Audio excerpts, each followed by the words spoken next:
All right, today we are tackling a true giant, the Burj Khalifa.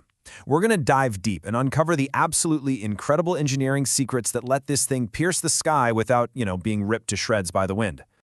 I mean, think about it. That's the one question that matters for any super tall skyscraper, right? How do you keep the wind from twisting you like a wet towel? Because up there, the wind isn't just a breeze. It's a relentless force that's constantly trying to knock you down. Well, the answer, it turns out, is buried deep inside the tower itself. And it's this incredibly elegant solution, a hidden hexagonal core that basically acts as the building's unshakable soul.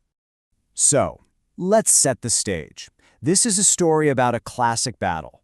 This immense tower against the brutal desert wind. And that conflict? It drove every single design choice for this building. Just try to wrap your head around that number. 828 meters. At that altitude, the wind isn't just a little stronger, it's exponentially more powerful than anything we feel down here on the ground. This isn't just an engineering problem, it's a fight against physics on a truly massive scale. So the number one enemy up there is this thing called vortex shedding. Okay, so as wind whips around the building, it creates these little swirling eddies of air. These eddies create zones of low pressure that literally pull and push on the building, making it sway back and forth violently. It's a total recipe for disaster. And all that swaying leads to an even scarier problem: torsion. We're talking about a twisting force. For a super slender building like the Burj Khalifa, that twisting, that sheer stress, is the ultimate enemy.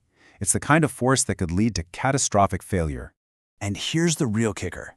The very material the tower is built from, concrete, has a huge built-in weakness. See, concrete is amazing when you squeeze it. It can handle incredible compression. But the second you try to bend or pull it, what engineers call tensile stress, it cracks. It's a famous weakness, and the engineers had to find a way to outsmart it. So that brings us to the main event, doesn't it? If your primary building material is naturally weak against the main force that's attacking it, how on earth is the Burj Khalifa still standing? Well, the answer starts with what our sources called the soul of the tower. It's the hero of our story, and it's hiding right at the building's center.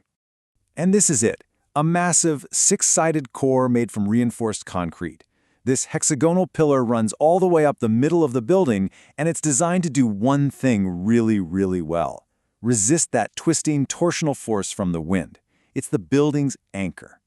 You know, I love this quote from our source material because it just lays it all out there. The engineers literally call this core the ultimate hero. Without it, the tower just plain wouldn't work.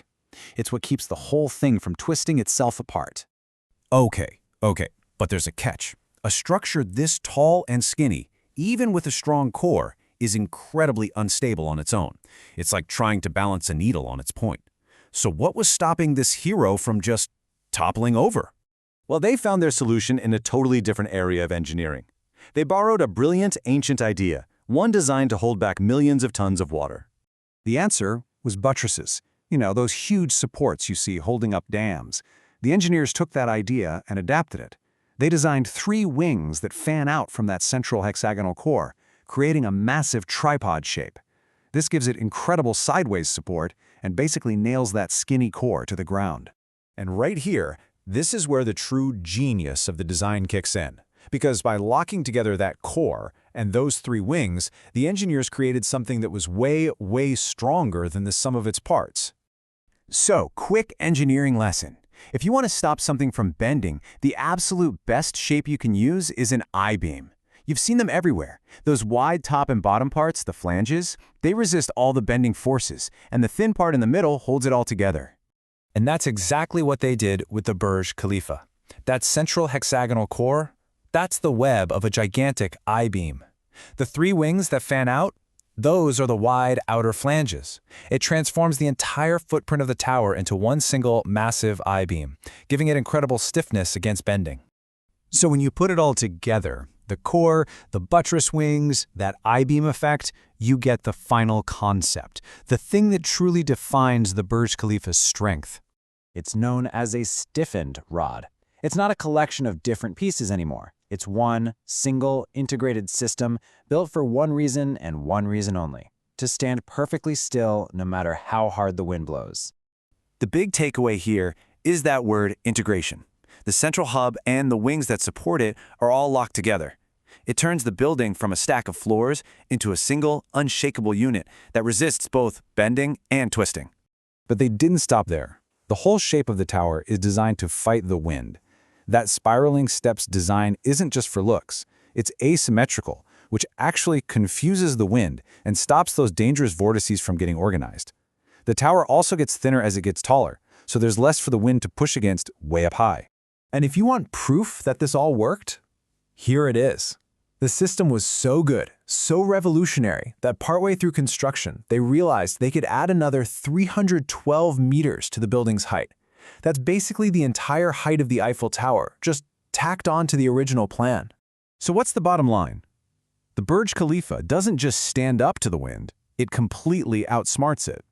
It's engineered to be so stiff and so aerodynamically clever that the wind literally can't get a grip on it. It is a true masterclass in structural stiffness. Which leaves us with one last question to chew on. If the Burj Khalifa mastered the idea of the stiffened rod, what kind of brand new tricks will the next generation of skyscrapers need to invent to push us even higher into the sky?